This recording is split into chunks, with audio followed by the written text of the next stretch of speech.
Hi everyone. Ugadi ಹಬ್ಬ ಅಂದಮೇಲೆ ಹೋಳಿಗೆ ಇರಲೇಬೇಕಲ್ವಾ? ಹೋಳಿಗೆ ಊಟ ಅಂದ್ರೇ ಒಂದು ವಿಶೇಷ.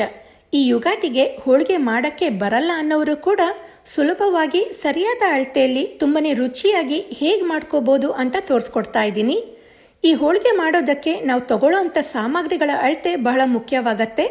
ಹಾಗಿದ್ರೆ ಬನ್ನಿ, ಪರ್ಫೆಕ್ಟ್ ಮೆಜರ್ಮೆಂಟ್ನಲ್ಲಿ ತೆಳುವಾಗಿ ತುಂಬನೇ ಸಾಫ್ಟಾಗಿ ಪರ್ಫೆಕ್ಟ್ ಆದ ಹೋಳಿಗೆ ಹೇಗೆ ಮಾಡೋದು ಅಂತ ನೋಡೋಣ. ಮೊದಲಿಗೆ ಮೈದಾ ಹಿಟ್ಟನ್ನು ಕಲಸಿ ಇಟ್ಕೊಳ್ಳೋಣ. ಇಲ್ಲಿ ನಾನು ಅರ್ಧ ಕೆಜಿಯಷ್ಟು ಮೈದಾ ಹಿಟ್ಟನ್ನು ತಗೊಂಡಿದ್ದೀನಿ.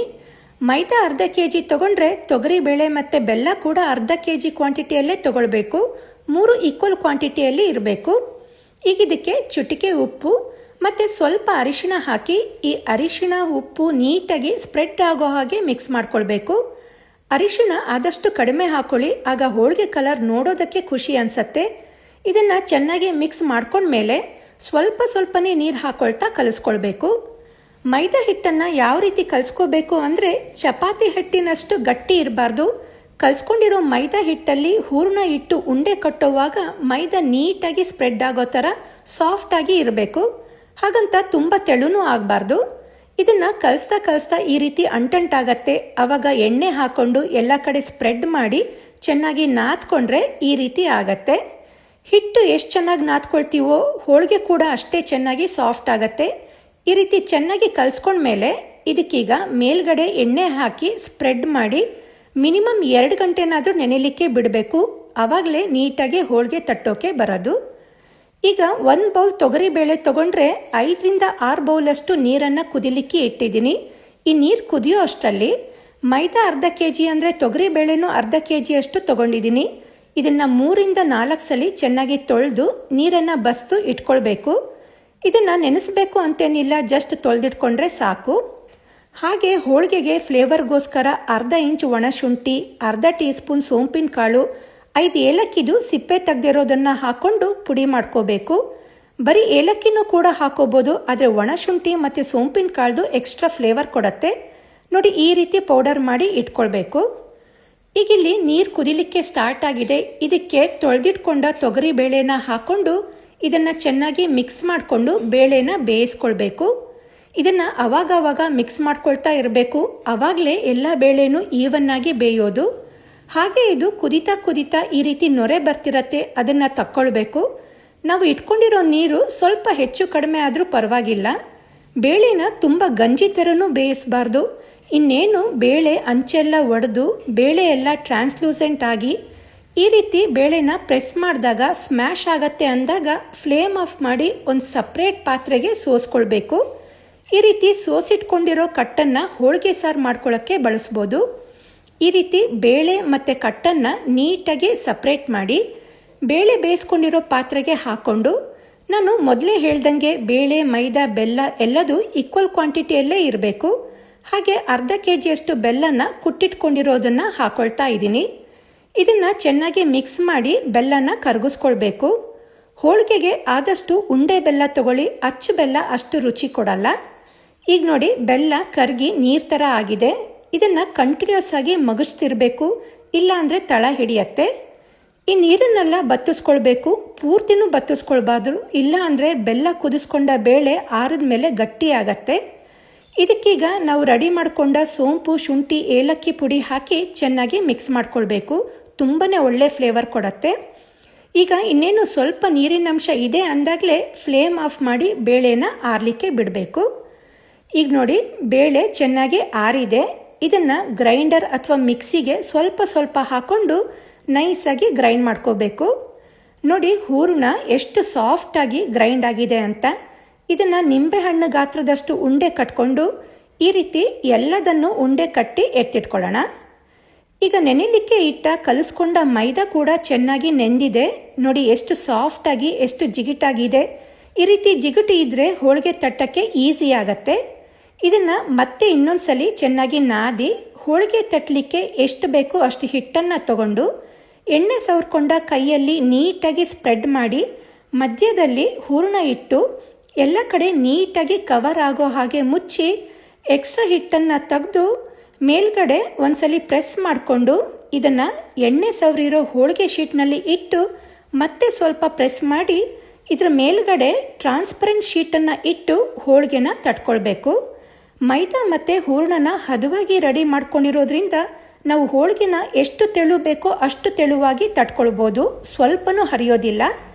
ಈಗ ಇದನ್ನು ನೀಟಾಗಿ ತಟ್ಕೊಂಡ್ಮೇಲೆ ಮೇಲ್ಗಡೆ ಶೀಟನ್ನು ತೆಗೆದು ಹೋಳಿಗೆ ಶೀಟನ್ನು ತಗೊಂಡು ಕಾದಿರೋ ಹಂಚಿಗೆ ಎಣ್ಣೆ ಸವರಿ ಹೋಳಿಗೆ ಶೀಟನ್ನು ಹಾಕ್ಕೊಂಡು ನಿಧಾನಕ್ಕೆ ಹೋಳಿಗೆನ ಬಿಡಿಸಿ ಹೋಳಿಗೆ ಶೀಟನ್ನು ತಕ್ಕೊಳ್ಬೇಕು. ಇದಕ್ಕೆ ಮೇಲ್ಗಡೆನೂ ಸತ ಎಣ್ಣೆನ ಹಾಕ್ಕೊಂಡು ಲೋ ಟು ಮೀಡಿಯಮ್ ಫ್ಲೇಮ್ನಲ್ಲಿ ಎರಡೂ ಸೈಡ್ ಹೋಳಿಗೆನ ಬೇಯಿಸ್ಕೊಳ್ಬೇಕು. ಪದೇ ಪದೇ ಹೋಳಿಗೆನ ತಿರುವು ಹಾಕಬಾರ್ದು, ಹೋಳಿಗೆ ಹಾರ್ಡ್ ಆಗಿಬಿಡತ್ತೆ. ಜಸ್ಟ್ 2 ಸಲ ಹೋಳಿಗೆನ ಫ್ಲಿಪ್ ಮಾಡಿ ಎತ್ತಿಟ್ಕೊಂಡ್ರೆ ಯುಗಾದಿ ಹಬ್ಬದ ವಿಶೇಷವಾದ ತೊಗರಿಬೇಳೆ ಹೋಳಿಗೆ ರೆಡಿಯಾಗತ್ತೆ. ನೋಡಿ ಹೋಳಿಗೆ ಎಷ್ಟು ತೆಳುವಾಗಿ ಸಾಫ್ಟಾಗಿ ಸ್ವಲ್ಪನೂ ಹರಿದೆ ಎಷ್ಟು ಪರ್ಫೆಕ್ಟಾಗಿ ಬಂದಿದೆ. ನೋಡಿದ್ರೇ ಎಷ್ಟು ಖುಷಿ ಅನಿಸತ್ತೆ ಅಲ್ವಾ? ಅಷ್ಟೇ ಟೇಸ್ಟಿಯಾಗಿರುತ್ತೆ. ನೀವು ಕೂಡ ಈ ಯುಗಾದಿಗೆ ಇಷ್ಟೇ ಪರ್ಫೆಕ್ಟಾದ ಹೋಳಿಗೆನ ಮಾಡ್ಕೊಳ್ಳಿ. ಹೋಳಿ ಇರುತ್ತೆ. ಈ ಹೋಳಿಗೆ ಸಾರನ್ನು ಹಲವಾರು ವಿಧಾನದಲ್ಲಿ ಮಾಡ್ಕೊಳ್ತಾರೆ. ಒಂದ್ಸಲಿ ನಾ ತೋರಿಸೋ ವಿಧಾನದಲ್ಲಿ ಮಾಡ್ಕೊಳ್ಳಿ, ಖಂಡಿತ ನಿಮಗೂ ಇಷ್ಟ ಆಗತ್ತೆ. ಹಾಗಿದ್ರೆ ಬನ್ನಿ ಹೋಳಿಗೆ ಸಾರನ್ನು ಸಿಂಪಲ್ಲಾಗಿ ಹಾಗೂ ತುಂಬನೇ ರುಚಿಯಾಗಿ ಹೇಗೆ ಮಾಡೋದು ಅಂತ ನೋಡೋಣ. ನಾವು ಹೋಳಿಗೆಗೆ ಅಂತ ಬೇಳೆ ಬೇಯಿಸ್ಕೊಂಡು ಆ ಬೇಳೆನ ಸೋಸಿ ಬೇಳೆ ಕಟ್ಟನ್ನು ತೆಗೆದಿರ್ತೀವಲ್ಲ, ಆ ಬೇಳೆ ಕಟ್ಟಿಗೆ 2 ಕಡ್ಡಿಯಷ್ಟು ಕರಿಬೇವನ್ನು ಹಾಕಿ ಮಿಕ್ಸ್ ಮಾಡ್ಕೊಳ್ಬೇಕು. ಈ ರೀತಿ ಬಿಸಿ ಕಟ್ಟಿಗೆ ಕರಿಬೇವನ್ನು ಹಾಕೋದ್ರಿಂದ ಕರಿಬೇವಿನ ಘಮ ಎಲ್ಲ ಆ ಕಟ್ಟಿನಲ್ಲಿ ಹರಡ್ಕೊಂಡಿರತ್ತೆ. ಈಗ ಖಾರಕ್ಕೆ ರೆಡಿ ಮಾಡ್ಕೊಳ್ಳೋಣ. ಖಾರಕ್ಕೆ ಕೆಲವೊಂದು ಇಂಗ್ರೀಡಿಯೆಂಟ್ಸ್ಗಳನ್ನು ಹುರ್ಕೊಳ್ಬೇಕು. ಅದಕ್ಕೆ ಒಂದು ಪ್ಯಾನ್ನಲ್ಲಿ 1 ಟೇಬಲ್ ಸ್ಪೂನ್ ಎಣ್ಣೆ ಕಾಯಿಸಿ ಇದಕ್ಕೆ 1/4 ಇಂಚಷ್ಟು ಚಕ್ಕೆ, 2 ಲವಂಗ, ಇದಕ್ಕೆ ಚಕ್ಕೆ ಮತ್ತು ಲವಂಗ ಕಡಿಮೆ ಹಾಕ್ಕೊಳ್ಬೇಕು. ನಂತರ 1/4 ಟೀ ಸ್ಪೂನ್ಗಿಂತನೂ ಕಡಿಮೆಯಷ್ಟು ಮೆಂತೆಕಾಳು, 1/4 ಟೀ ಸ್ಪೂನ್ ಉದ್ದಿನಬೇಳೆ, 1 ಟೇಬಲ್ ಸ್ಪೂನ್ ಕಾಳುಮೆಣಸು ಸ್ವಲ್ಪ ಜಾಸ್ತಿ ಹಾಕ್ಕೊಳ್ಳಿ. ನಂತರ 2 ಟೀ ಸ್ಪೂನ್ ಜೀರಿಗೆ ಅಷ್ಟೇ ಕೊತ್ತಂಬರಿ ಕಾಳನ್ನು ಕೂಡ 2 ಟೀ ಸ್ಪೂನಷ್ಟು ಹಾಕ್ಕೊಂಡು ಮೊದಲಿಗೆ ಇದನ್ನಷ್ಟೇ ಒಳ್ಳೆ ಘಮ ಬರೋ ತನಕ ಹುರ್ಕೊಳ್ಬೇಕು. ಈ ಕಾಳುಗಳೆಲ್ಲ ಸ್ವಲ್ಪ ಕಲರ್ ಚೇಂಜ್ ಆಗ್ತಿದ್ದಂಗೆ 4ರಿಂದ 5 ಒಣಮೆಣಸು, ಸ್ವಲ್ಪ ಕರಿಬೇವು ಹಾಕಿ ಒಣಮೆಣಸು ಕರಿಬೇವು ಗರಿ ಗರಿ ಆಗೋ ತನಕ ಹುರ್ಕೊಳ್ಬೇಕು. ಕಾಳುಮೆಣಸು ಸ್ವಲ್ಪ ಜಾಸ್ತಿ ಹಾಕಿರೋದ್ರಿಂದ ಒಣಮೆಣಸು ಸ್ವಲ್ಪ ಕಡಿಮೆ ಹಾಕ್ಕೊಳ್ಳಿ. ಯಾಕಂದರೆ ಸಾರು ಕುದ್ದಂಗೂ ಕಾಳುಮೆಣಸು ಖಾರ ಬಿಟ್ಕೊಳ್ತಾ ಹೋಗುತ್ತೆ. ಆದ್ದರಿಂದ ಒಣಮೆಣಸು ಸ್ವಲ್ಪ ಕಡಿಮೆ ಹಾಕ್ಕೊಳ್ಬೇಕು. ಇದನ್ನು ಹುರ್ಕೊಂಡಾದಮೇಲೆ ದಪ್ಪ ಹೆಚ್ಕೊಂಡಿರೋ 2 ಈರುಳ್ಳಿನ ಹಾಕಿ 1 ದೊಡ್ಡ ಉಂಡೆಯಷ್ಟು ಬೆಳ್ಳುಳ್ಳಿ, ನಂತರ 1/2 ಇಂಚಷ್ಟು ಹೆಚ್ಕೊಂಡಿರೋ ಶುಂಠಿ ಹಾಕಿ ಈರುಳ್ಳಿನ ಚೆನ್ನಾಗಿ ಬಾಡಿಸ್ಕೊಳ್ಬೇಕು. ಇದನ್ನು ಹುರ್ಕೊಳ್ತಿರೋಬೇಕಾದ್ರೇ ಈರುಳ್ಳಿದು ಮತ್ತು ಮಸಾಲ ಪದಾರ್ಥಗಳದ್ದು ಒಳ್ಳೆ ಘಮ ಬರ್ತಿರತ್ತೆ. ಇದೀಗ ಚೆನ್ನಾಗಿ ಫ್ರೈ ಆಗಿದೆ. ಕೊನೆಯದಾಗಿ ಇದಕ್ಕೆ 1/4 ಹೋಳಿಗೆಗಿಂತನೂ ಸ್ವಲ್ಪ ಕಡಿಮೆ ಇರೋಷ್ಟು ತುರಿದಿರೋವಂಥ ಕಾಯಿನ ಹಾಕ್ಕೊಂಡು ನಂತರ 1 ನಿಂಬೆಹಣ್ಣು ಗಾತ್ರದಷ್ಟು ಹುಣಸೆ ಹಣ್ಣು, 1/4 ಟೀ ಸ್ಪೂನಷ್ಟು ಅರಿಶಿಣ ಹಾಕಿ 1 ನಿಮಿಷ ಫ್ರೈ ಮಾಡ್ಕೊಳ್ಳೋಣ. ಹುಣಸೆ ಹಣ್ಣನ್ನು ಈಗಲೇ ಹಾಕೋದ್ರಿಂದ ಸ್ವಲ್ಪ ಸಾಫ್ಟ್ ಆಗುತ್ತೆ. ಹಾಗೆ ಕಾಯಿನ ಸ್ವಲ್ಪ ಕಡಿಮೆನೇ ಹಾಕ್ಕೊಳ್ಬೇಕಾಗತ್ತೆ.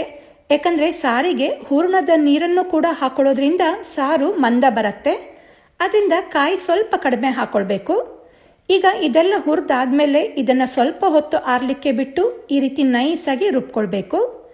ಈಗ ಸಾರಿನ ಒಗ್ಗರಣೆ ಮಾಡ್ಕೊಳ್ಳೋದಕ್ಕೆ ಒಂದು ಪಾತ್ರೆಯಲ್ಲಿ 3ರಿಂದ 4 ಟೇಬಲ್ ಸ್ಪೂನಷ್ಟು ಎಣ್ಣೆ ಕಾಯಿಸಿ 1 ಟೀ ಸ್ಪೂನಷ್ಟು ಸಾಸಿವೆ, ತುಂಡು ಮಾಡ್ಕೊಂಡಿರೋ 3 ಒಣಮೆಣಸು, ಸ್ವಲ್ಪ ಕರಿಬೇವು, 1/4 ಟೀ ಸ್ಪೂನಷ್ಟು ಹಿಂಗನ್ನು ಹಾಕಿ ಫ್ರೈ ಮಾಡ್ಕೊಳ್ಬೇಕು.